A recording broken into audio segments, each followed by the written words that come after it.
Yeah, so like I said, my daughter's 9, which means I have 9 more years of this shit left.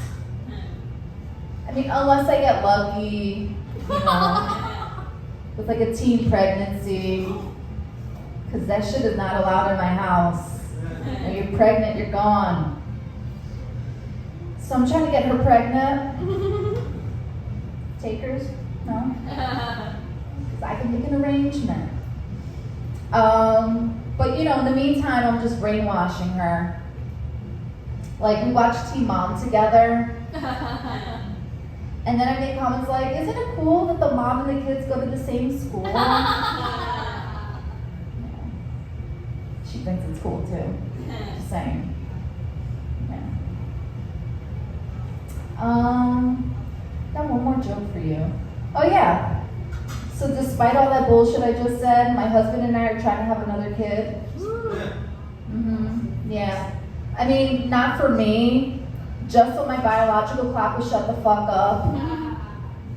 It's a mess in my head all the time. Yeah, so we've actually had to go to a fertility doctor because it hasn't happened the au natural way. Not my fault, it's my husband's fault. Yeah, you know him. Yeah. Basically, I always thought that my in-laws were cousins. And his sperm proves it, I mean, like, seriously, like, his sperm is shaped like duck dicks. Give it a Google later. Yeah, it's a good one. But, yeah, so we're going to the fertility doctor, and every step of the process has just been so invasive for me.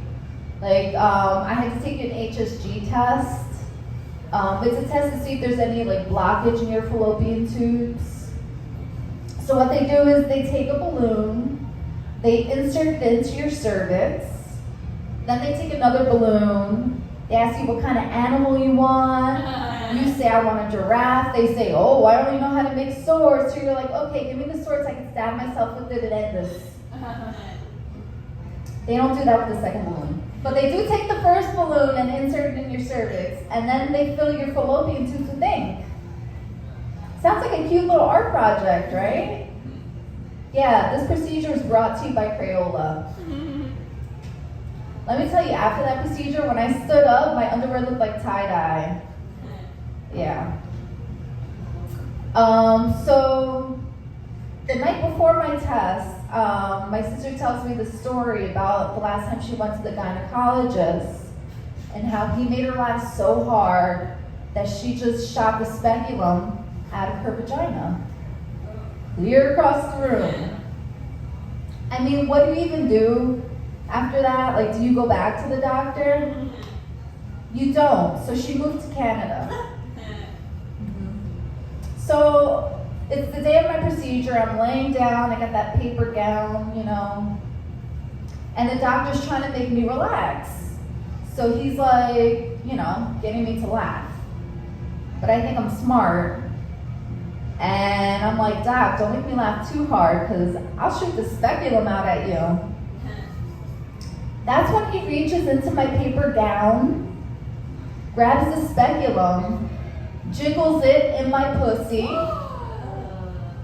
and is like, oh honey, that thing is so tight, it is not coming out. Whoa. I know, first of all, I was like, well, thank you. This is nice and tight, right? And I know what you guys are probably thinking, like, that's gotta be illegal, right?